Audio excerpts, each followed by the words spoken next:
बहुत समय पहले की बात है। सोलापुर नामक एक सुंदर सा गांव हुआ करता था। उस गांव में एक लकड़हारा रहता था जिसका नाम रामू था।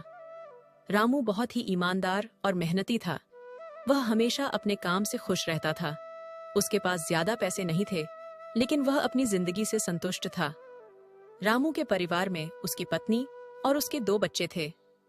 रामू सेठ लालचंद के यहाँ लकड़ी काटने का काम करता था और लकड़ी काटने के बदले में सेठ लालचंद रामू को पैसे देता था, जिससे रामू और उसके परिवार का जीवन व्यापन होता था।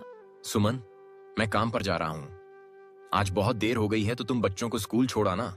जी स्कूल तो मैं छोड़ आऊंगी, लेकिन मोनू और चिंकी पिछले 2 दिन से कह रहे हैं कि उनके स्कूल की टीचर स्कूल की फीस मंगा रही है। हाँ, तो जाकर दे आओ ना स्कूल की फीस। अजी कहाँ से दूं? आप जो पगार लाते हो उसमें से मुश्किल से तो घर चलता है। अब उतनी तनख्वाह में बच्चों की फीस का इंतजाम कैसे करूं? अजी मैं एक बात आपको साफ साफ कह देती हूँ, आप सेठ लालचंद जी से पगार बढ़ाने की बात कहिए। दिन पर दिन खर्च बढ़ता जा रहा है। बाजार में अगर सब्जी लेने निकलो तो सब्जियों के दाम आसमान छू रहे हैं और बच्चों की पढ़ाई का खर्चा, घर का खर्चा। अब इतनी कम तनख्वाह में कैसे गुजारा होगा? ठीक है, मैं आज ही सेठ जी से थोड़ा पगार बढ़ाने की बात करता हूँ। इतना कहकर रामू काम पर चला जाता है। अरे भाई, आज तो पगार का दिन है। देखो, अब यह सेठ लालचंद कोई ना कोई लोचा जरूर करेगा। हमेशा कोई ना कोई बहाना बनाकर पगार कम कर देता है। और अगली बार तो मेरी आधी पगार काट ली थी यह कहकर कि जो मैंने लालचंद जी से 200 रुपये उधार लिए थे उसका ब्याज बढ़कर 1000 हो गया है। इसलिए मैं तुम्हारी पगार में से 1000 रुपये काट रहा हूँ। हाँ हरिया भाई, तुम एकदम ठीक कह रहे हो। ये सेठ लालचंद ना एक नंबर का चालाक और लालची इंसान है। एक तो दुगुना काम ले लेता है और बदले में पैसे भी पूरे नहीं देता। हाँ भाई, मेरे भी अगली बार सेठ लालचंद ने पगार काट ली थी। मैंने बस 2 दिन छुट्टी ली थी क्योंकि मेरी बेटी बीमार थी और इस लालचंद ने इस बात का फायदा उठाकर मेरी पूरी आधी पगार काट ली। हे भगवान, बस सेठ जी इस बार मेरी पूरी पगार दे दे, क्योंकि इस बार बच्चों की फीस भी भरनी है। ऐसे सभी लकड़हारे अपने काम पर लग जाते हैं। काम करने के बाद सेठ लालचंद के पास जाते हैं। सेठ जी, महीना पूरा हो गया है, हमें हमारी तनख्वाह दे दीजिए। देखो भाइयों, अभी मेरे पास तुम्हें देने के लिए पैसे नहीं है। अभी माल नहीं बिका है, सारा माल गोदाम में ही पड़ा हुआ है। कल या परसों तक तुम्हें तुम्हारी तनख्वाह मिल जाएगी। पर सेठ जी, अब भी हमारे पास बिल्कुल पैसे नहीं बचे हैं और घर का भी सामान लाना है और बच्चों की फीस भरनी है। अरे मैंने कहा तो सही, 1-2 दिन और रुक जाओ, कल या परसों तक पैसे मिल जाएंगे। अभी मेरे पास पैसे नहीं है। ओ सेठ, हमें अपना पगार टाइम पर दिया करो। आप हर बार ऐसा क्यों करते हो? ए हरिया, अपनी जबान संभाल के बात कर। धीरू चाचा समझाओ हरिया को। हरिया बेटा शांत हो जा, 1-2 दिन की तो बात है। सभी लकड़हारे निराश मन से अपने अपने घर आ जाते हैं। अजी क्या हुआ? इस बार कितना पगार मिला है? सुमन, अभी कोई पगार नहीं मिला। सेठ जी ने कहा है कि 1-2 दिन में पगार मिल जाएगा। पगार नहीं मिला? आपको तो पता है ना, बच्चों की फीस भरनी है और इनकी स्कूल टीचर ने आज साफ साफ चेतावनी दे दी है कि अगर कल फीस नहीं लाई तो बच्चों को घर पर ही बिठा लेना। बताओ अब मैं क्या करूं? मैं क्या करूं सुमन, यह सेठ जी समय पर कभी पैसे देते ही नहीं है। अब तो बस हम इंतजार के सिवा और कुछ नहीं कर सकते। 1-2 दिन की बात है, देख लेते हैं। ऐसे ही 2 दिन गुजर जाते हैं। 2 दिन बाद सेठ लालचंद सबको पगा देता है। अरे हरिया, ये ले अपनी इस महीने की पगार। सेठ जी, यह तो बस 2000 है। मैंने तो इस महीने 3000 तक का काम किया है। हाँ, काम तो किया है, लेकिन तूने 1-1 घंटे तक आराम भी तो किया है। ये पैसे उसी आराम के कांटे हैं। पर सेठ जी, आपने तो कहा था 8 घंटे काम के महीने में 3000 मिलेंगे, और मैंने तो 8 घंटे काम किया और 1 घंटे आराम। देख हरिया, मुझे ज्यादा हिसाब किताब ना समझा। ये 2000 रख अगर चाहिए तो, और अगर नहीं चाहिए तो कहीं और काम ढूंढ ले। बेचारे हरिया के पास उन पैसे को लेने के सिवाय और कोई रास्ता नहीं था। हरिया चुपचाप वह पैसे रख लेता है। रामू, यह लो तुम्हारे 2500 रुपए। पर सेठ जी, 2500 क्यों? मेरे तो पूरे 3000 बनते हैं ना। मैंने तो कोई छुट्टी भी नहीं की और ना ही कोई आराम। मैंने तो अपना सारा काम समय पर किया है। हाँ, समय पर तो किया है, पर इस समय बाजार में लकड़ियों का दाम काफी सस्ता हो गया है। इस वजह से अभी तुम्हें भी पगार कम ही मिलेगी जब तक लकड़ियों का दाम नहीं बढ़ता। पर सेठ जी, बात तो 3000 की हुई थी ना। अब 2500 में मैं कैसे घर चलाऊंगा? बच्चों की स्कूल की फीस भी भरनी है सेठ जी। इस बार आप पूरे पैसे दे दीजिए। 2,500 ही मिलेंगे। तुझे यहाँ काम करना है तो कर, वरना कहीं और काम ढूंढ ले। बेचारे हरिया के पास भी उन पैसे को लेने के सिवाय और कोई रास्ता नहीं था। अरे भाई, यह सेठ लालचंद एक नंबर का बेईमान इंसान है। सारे पैसे अपने जेब में भर लेता है और बहाने बनाता है कि लकड़ियों के दाम सस्ते हो गए हैं। देख लेना, हम गरीबों की किसी न किसी दिन इसे जरूर हाय लगेगी। नहीं हरिया, ऐसे नहीं कहते। वह हमारे अन्नदाता हैं और आखिर उन्हीं की वजह से तो हमारा घर चल रहा है। अरे काहे का अन्नदाता, काम के पूरे पैसे तो देता नहीं है। पूरे महीने मेहनत करके भी क्या मिलते हैं, बस ये 2,000। इसमें घर के खर्च कैसे चलाएं? ऐसे तो हम कभी तरक्की नहीं कर पाएंगे। और हम कर भी क्या सकते हैं हरिया? हमें लकड़ी काटने के सिवा और कोई काम कहां आता है?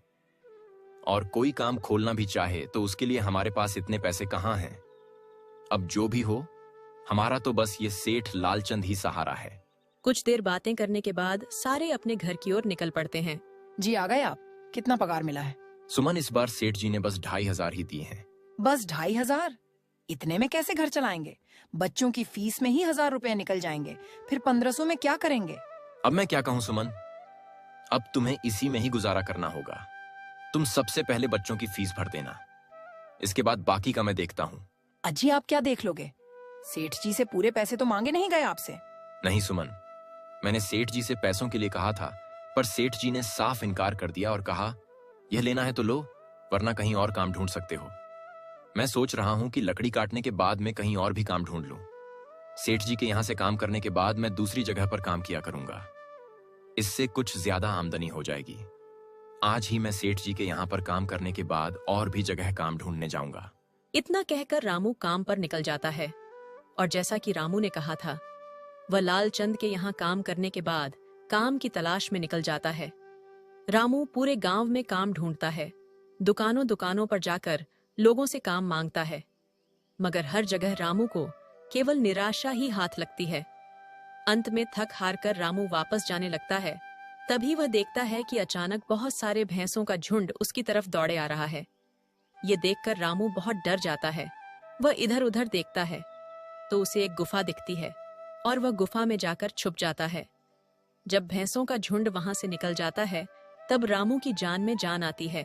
हे भगवान, आज तो बाल बाल बच गया मैं, वरना आज तो मैं इन भैंसों के पैरों तलों तो कुचला ही जाता। पर यह मैं कहां आ गया? रामू ये सब सोच ही रहा था कि तभी उसकी नजर गुफा में रखी एक टोकरी पर जाती है। रामू उस टोकरी के पास जाता है। ये कैसी गुफा है? ये कैसी टोकरी यहाँ पड़ी है? इसे मैं घर ले जाता हूँ, सामान रखने के काम आ जाएगी। रामू जैसे ही उस टोकरी को हाथ लगाता है, गुफा में से एक आवाज आती है, रुक जाओ, इसे छूने की कोशिश मत करो। ये आवाज सुनकर रामू एकदम पीछे हट जाता है। तभी गुफा में एक जिन प्रकट हो जाता है और वह रामू से कहता है, कौन हो तुम और मेरी गुफा में क्या कर रहे हो? मुझे माफ करना, आप जो भी हो। कुछ भैंसों का झुंड मेरे पीछे पड़ गया था और उनसे बचने के लिए मैं इस गुफा में आकर छिप गया और फिर मेरी नजर इस टोकरी पर गई। माफ कीजिए, मुझे लगा यहाँ कोई नहीं है तो यह टोकरी किसी की नहीं होगी, इसलिए मैंने इसे छुआ। रामू, तुम्हें डरने की जरूरत नहीं है। मैं तुम्हारे बारे में सब जानता हूँ। मेरी नजर एक बार भी जिस पर पड़ जाती है, मैं उसका इतिहास अपनी खुली आंखों से देख सकता हूँ।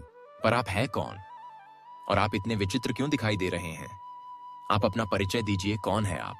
मैं एक जिन हूँ और मैं कई सालों से इस गुफा की रक्षा कर रहा हूँ। ये गुफा मेरे पूर्वजों की है। इस गुफा में केवल वही इंसान घुस सकता है जिसका मन बिल्कुल पवित्र हो। अगर तुम अपवित्र होते तो तुम इस गुफा में कभी नहीं घुस पाते। तुम एक सच्चे इंसान हो, इसलिए तुम इस गुफा में घुस पाए और इस टोकरी को छू पाए। अब तुमने इस टोकरी को छुआ है तो ये टोकरी तुम्हारी हुई। नहीं, मुझे ये टोकरी नहीं चाहिए, मैं तो बस देख रहा था। डरो मत रामू, तुम ये टोकरी ले जाओ। ये कोई साधारण टोकरी नहीं है, बल्कि ये जादुई टोकरी है। जादुई टोकरी? क्या यह वही जादुई टोकरी है जिसके बारे में हमारी दादी कहानी सुनाई करती थी कि किसी गांव में एक जादुई टोकरी हुआ करती थी और वह सबकी इच्छाएं पूरी करती थी?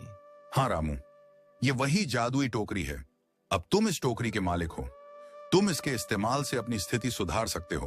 पर याद रखना, तुम जो भी वस्तु इस टोकरी में एक बार डालोगे, वह चीज ही तुम्हें बार बार इस टोकरी में डालनी होगी। इसके अलावा तुम और दूसरी कोई चीज इस टोकरी में नहीं डाल सकते। अगर तुमने ऐसा किया तो इसका परिणाम तुम्हें ही भुगतना होगा। मेरी इस बात को हमेशा ध्यान में रखना और सोच समझकर बिना लालच किए इस टोकरी में वही सामान रखना जिसकी तुम्हें जरूरत हो। रामू टोकरी को लेकर घर आ जाता है। सुमन, ये देखो, ये मैं क्या लेकर आया हूँ। क्या लाए हो आप? बस ये एक टोकरी?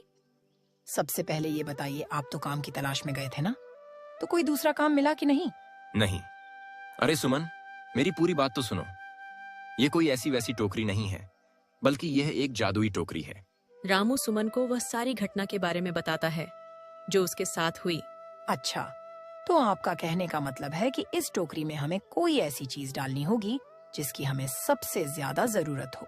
हाँ सुमन, हमें सोच समझकर ही इसमें कोई चीज डालनी होगी। रामू थोड़ी देर सोचता है, फिर उसका ध्यान उन लकड़ियों पर जाता है जो एक बार उसने सुमन को रखने को दी थीं। सुमन, तुम्हें याद है, एक बार मैं जंगलों में लकड़ियां काटने गया था तो मुझे एक चंदन की लकड़ी मिली थी और वह मैंने तुम्हें लाकर दे दी थी। हाँ, दी तो थी। तो तुम उस लकड़ी को ले आओ। हम उस चंदन की लकड़ी को ही इसमें डालेंगे और उस लकड़ी से अपना एक व्यापार शुरू करेंगे। सुमन चंदन की लकड़ी को ले आती है और उसे टोकरी में डाल देती है।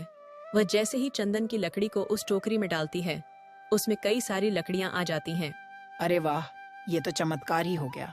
ये देखिए कितनी सारी चंदन की लकड़ियां हो गई। अगर आप इसको बेचेंगे तो इससे काफी अच्छे पैसे आएंगे। हाँ, मैं कल जाकर इनको बेच आऊंगा और जो पैसे मिलेंगे उससे हम अपने मोनू और चिंकी के स्कूल की फीस भर देंगे और बाकी बचे पैसों को संभाल कर रख लेंगे। अगले दिन रामू लालचंद सेठ के यहाँ काम पर न जाकर चंदन की लकड़ियों को बेचने के लिए बाजार की ओर निकल पड़ता है। वहाँ पर रामू चंदन की लकड़ियों को बहुत ही कम दामों में बेचा, जिसकी वजह से आम लोगों के साथ साथ बड़े व्यापारियों ने भी रामू से चंदन की लकड़ियां खरीदी। लकड़ियों को बेचकर रामू को काफी अच्छे पैसे मिले। पैसों को लेकर रामू घर आ जाता है। ये देखो सुमन, उन लकड़ियों को बेचकर मुझे कितने सारे पैसे मिले हैं। ये लो कुछ पैसे, इससे तुम कल मोनू और चिंकी के स्कूल की फीस भर देना। अच्छा, तो मैं काम पर जाता हूँ। अजी, आपके पास तो अब यह जादुई टोकरी है, तो अब आपको उस सेठ लालचंद के यहाँ काम करने की क्या जरूरत है? हाँ सुमन, मैं सेठ लालचंद जी के यहाँ काम पर नहीं जा रहा, बल्कि मैं तो वहां पर जो काम कर रहे बाकी के लकड़हारे हैं उन्हें यह खुशी की खबर देने जा रहा हूं, क्योंकि सेठ लालचंद जी से मेरे साथ साथ वह लकड़हारे भी बहुत परेशान थे। इसलिए अगर मेरा भला हो रहा है तो क्यों ना मैं उन सब का भला करूं। वह सभी बहुत ईमानदार लकड़हारे हैं, वह सभी बहुत मेहनत से काम करते हैं, मगर लालचंद ने कभी भी उनको उनकी मेहनत के सही पैसे नहीं दिए। इसलिए मैंने सोचा है क्यों ना मैं उनको अपने इस काम में शामिल कर लूं। हाँ जी, बात तो आपकी बिल्कुल सही है। अगर आप सभी लोग एक साथ मिलकर काम करेंगे तो हम सब बहुत जल्द ही तरक्की हासिल कर लेंगे। रामू अपने पुराने साथी लकड़हारों के पास भागता हुआ जाता है और उनसे बात करता है। हरिया, धीरू चाचा, मुझे एक जादुई टोकरी मिली है जिससे हमें चंदन की लकड़ी मिलती है। अब हमें सेठ लालचंद के अधीन काम करने की जरूरत नहीं है। हम अपनी लकड़ियों का व्यापार खुद करेंगे और अपनी मेहनत का पूरा फल प्राप्त करेंगे। क्या सचमुच रामू? यह तो बहुत ही बड़ी बात है। क्या सचमुच रामू? हाँ हरिया और धीरू चाचा, ये बात बिल्कुल सही है। अब हम अपना बिजनेस शुरू करेंगे। और फिर रामू और उसके साथी लकड़हारे मेहनत और ईमानदारी से चंदन की लकड़ी काटते हैं और उन्हें बाजार में अच्छे दामों पर बेचते हैं। इससे उन्हें काफी अच्छा मुनाफा होता है। धीरे धीरे उनका व्यापार बढ़ता जाता है और वे सब संपन्न हो जाते हैं। कहानी का शीर्षक ईमानदारी और मेहनत ही सफलता की कुंजी है। गलतियों से सीखकर और अपनी कठिनाइयों का सामना करके आप अपनी स्थिति को सुधार सकते हैं। एक बात हमेशा याद रखें, जीवन में जब आप अपने दिल से काम करते हैं और दूसरों की भलाई की सोच रखते हैं तो सच्ची तरक्की और संतोष आपकी ओर खुद ब खुद आकर्षित होते हैं।